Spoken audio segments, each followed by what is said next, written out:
Hurricane Douglas continues to close in on us fairly quickly this morning.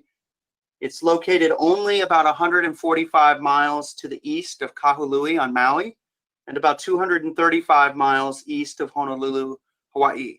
We can already get a pretty good sense for where the center is on radar imagery, and so we will be using aircraft reconnaissance thanks to the Air Force Reserve hurricane hunters who have been helping us track Douglas the last few days.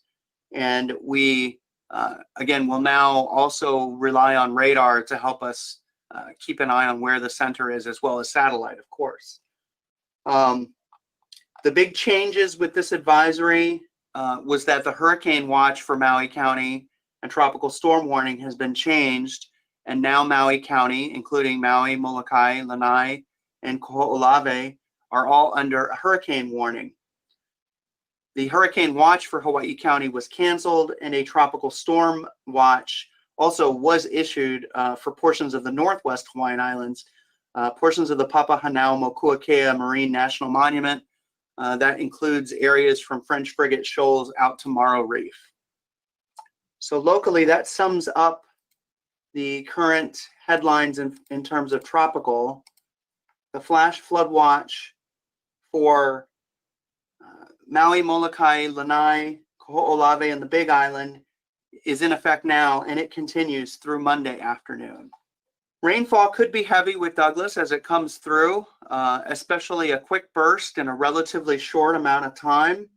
5 to 10 inches we're still expecting, with possible maximum amounts of 15 inches, especially in the higher terrain. And of course, all of that water will quickly make its way into creeks and streams and wash its way down to the shore. So you need to be aware of the threat for life-threatening and potentially destructive flash flooding today. For the Big Island, we do expect lesser rainfall amounts as they will be south of the track of Douglas. And so an additional 2 to 4 inches of rainfall, mainly over the northern half of the island, is possible there. We picked up one question here while you were doing the recap. What has changed for Maui County, and provide a little bit of the vulnerability for the remaining islands considering the updated track?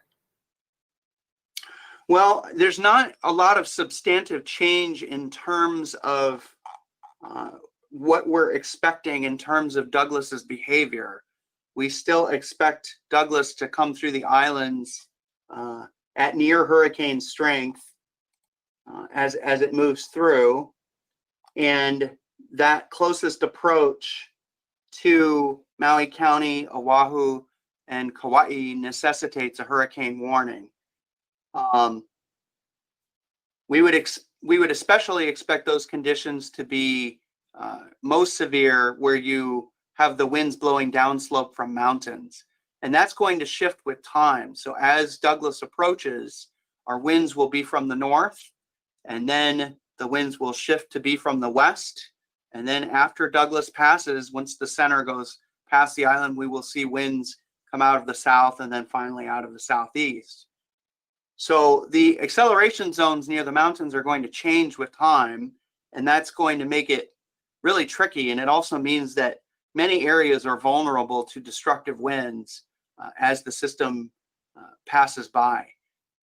If you haven't, pretty much for Maui County, your time to prepare is just about over.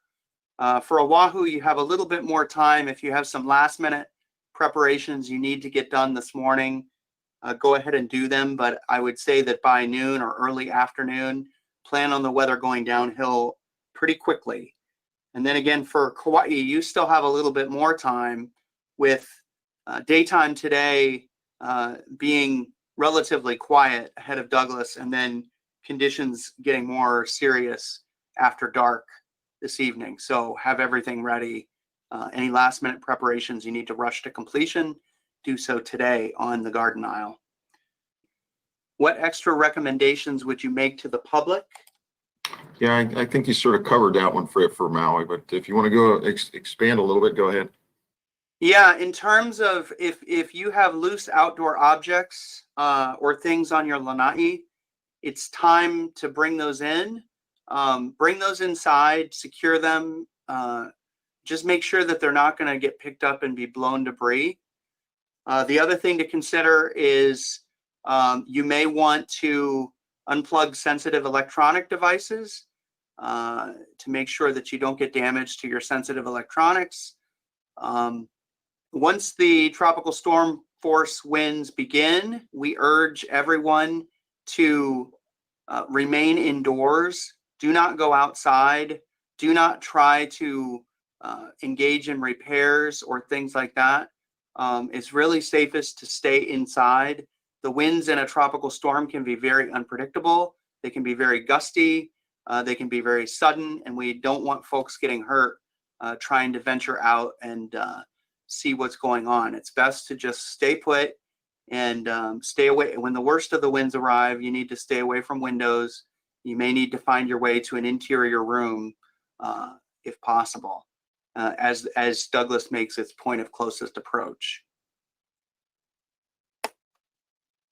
Another thing you may want to consider at this point is if you're in an area where you think you may lose power, you may want to fill buckets of water, have water on hand that you can use for, say, flushing toilets, or if you have containers for drinking water, you can store some water like that.